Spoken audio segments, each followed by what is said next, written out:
One more time. We back again, family. They let us do it one more time. Today, we gonna come with the piece is called today. Your right is right can be your wrong is wrong. We can start off with good intentions. We can start off trying to help somebody. We could start off with love in our hearts, trying to come to somebody's aid. Say, for instance, if it could be a stranger on the street, and then you try to pull them out the car because you can see the car's about to blow up, and then you could later be sued for trying to help them because you moved them and impaired them even more when you were just trying to be human and you were just trying to help them and do the right thing. Our right is right could be our wrong is wrong. If anybody ever visits the channel, you can go to the Clipperdome Chronicles page and you'll see a big black car. That's a 1970 Buick. That's one of my classic cars. Those cars are very important to me, not because they're cars, it's just the stories behind them. I remember when I got off into the car club at my barbershop, I had a couple brothers that come through there and they were in the car club and they say, hey, they call me Young Blood. They say, hey, Young Blood, I was about 25. And they said, hey, why don't you come and join this car club? They said, you got some nice cars. And I said, man, I ain't ready. I can't ride with y'all, because they have some nice cars, right? So these guys twice my age, some of them, it was from 45 to 77, like was the oldest guy. So, they were a lot older than I was. So what I tried to do was I wanted to seek knowledge as a young man. I was like always an older soul type of guy. So when I was around these guys, I was looking at their children, right? Because their children was my age, of course. So, we have car clubs. They'll come out to the functions and, some of the kids would be a little disgruntled. A lot of them wouldn't show up. And then we started going to a lot of funerals. Okay.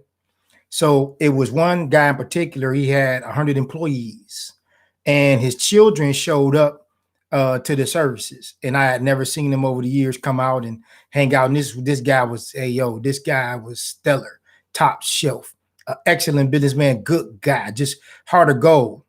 So I saw this pattern repeating itself. There was a lot of guys in the club. They had children, they had wives, they seemed to do well. And I was trying to figure out, why don't they children embrace them? Why don't they children come around? I said, they got to be doing something to these kids, right? I said, they got to be doing something, right? So this is my young man, right?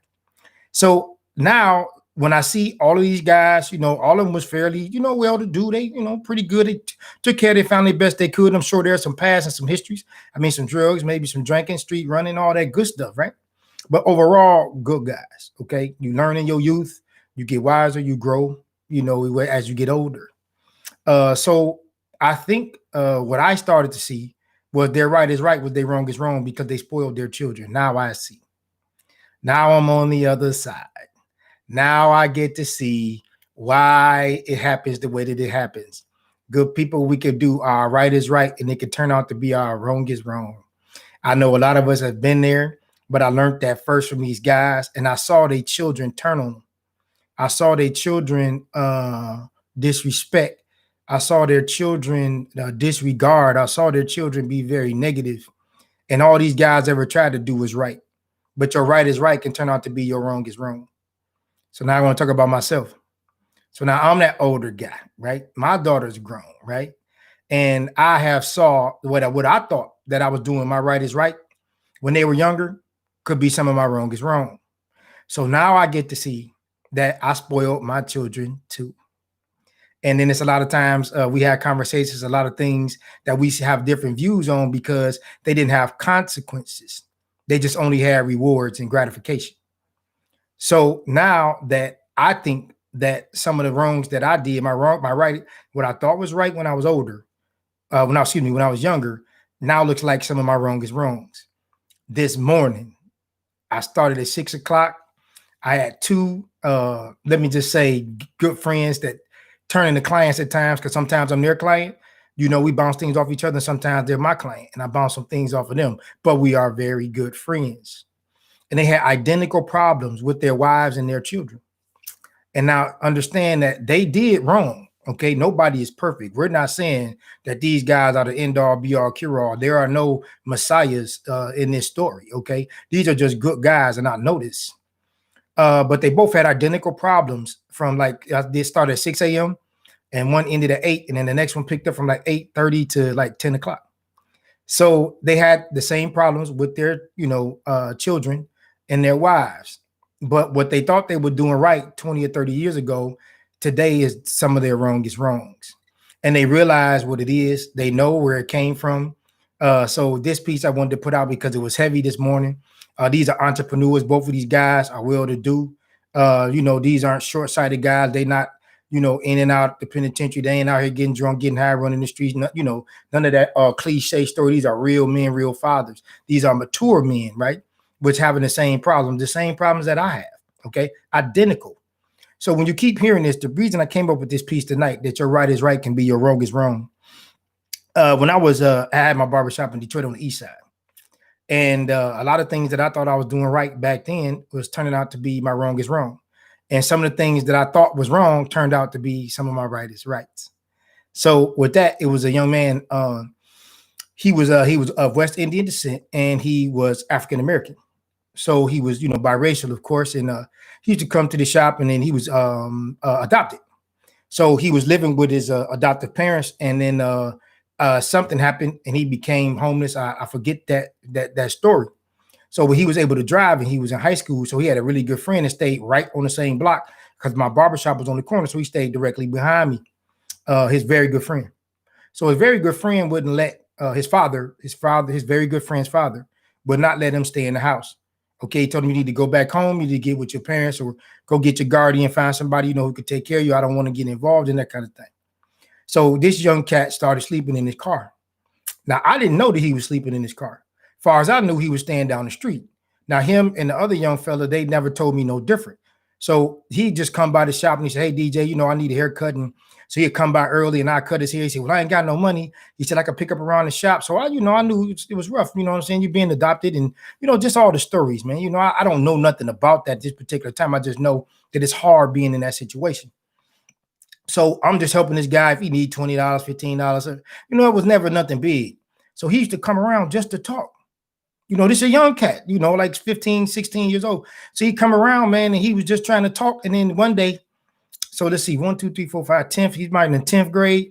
So 6 years later, about 6, 7 years later, he was starting medical school. And he came back in one day when I was finna close. And he said, DJ, if it wasn't for you, I wouldn't be in medical school. Now, for me, I didn't know what I was doing and what I was saying, how it was going to impact his life. You know what I mean?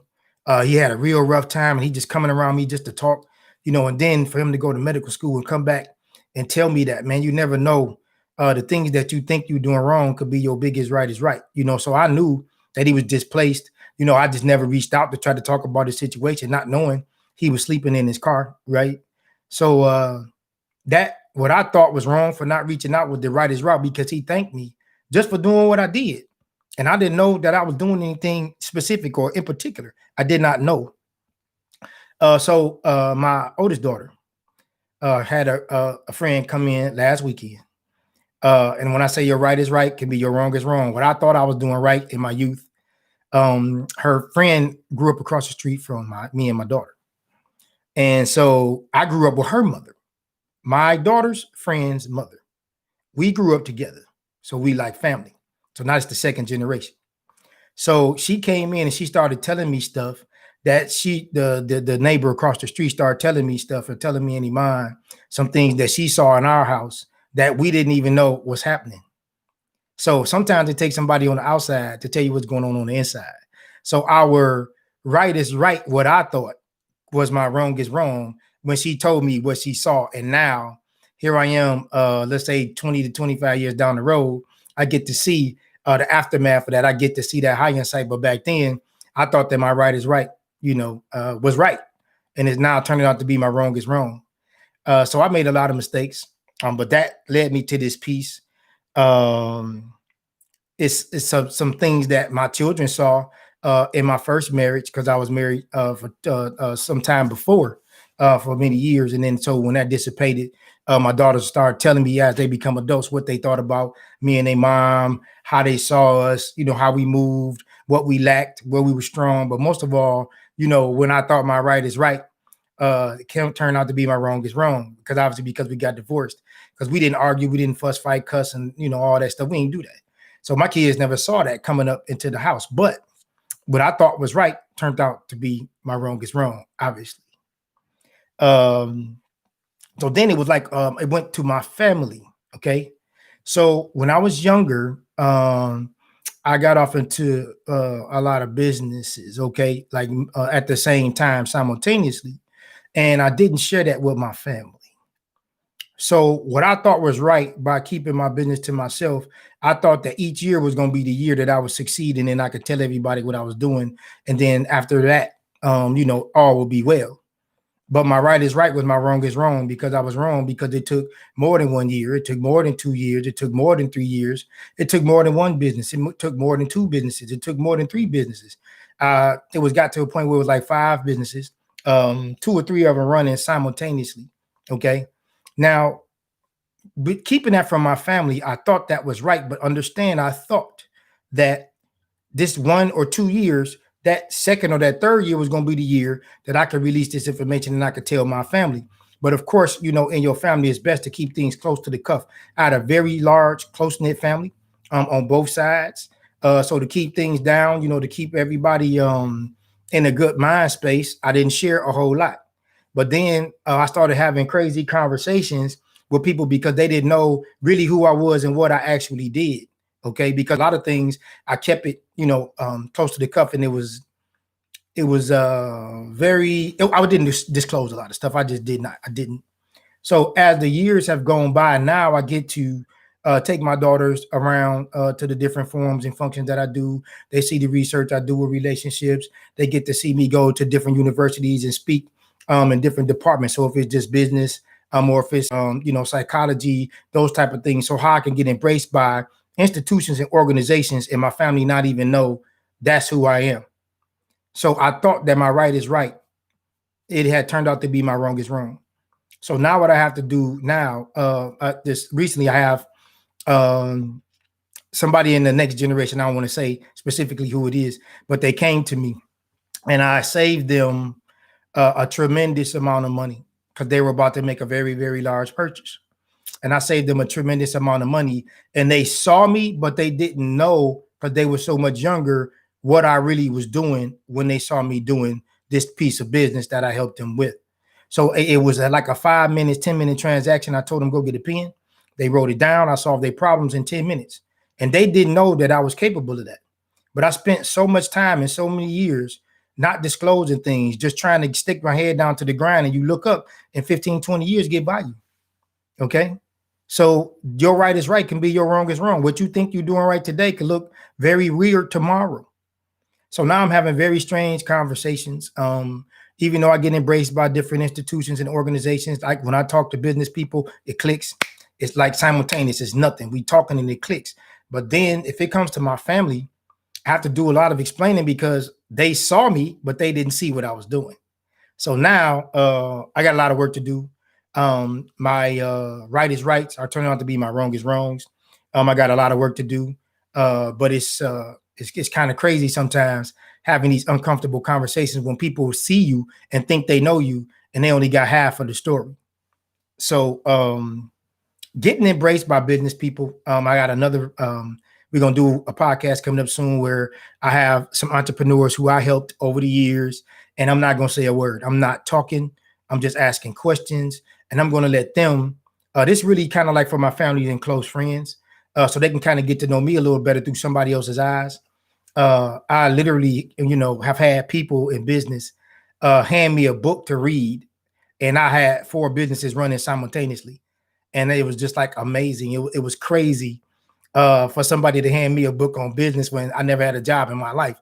All I ever did was run my own businesses. So, like when you get into those situations, your right is right can be your wrong is wrong. So I just wanted to put this one out here.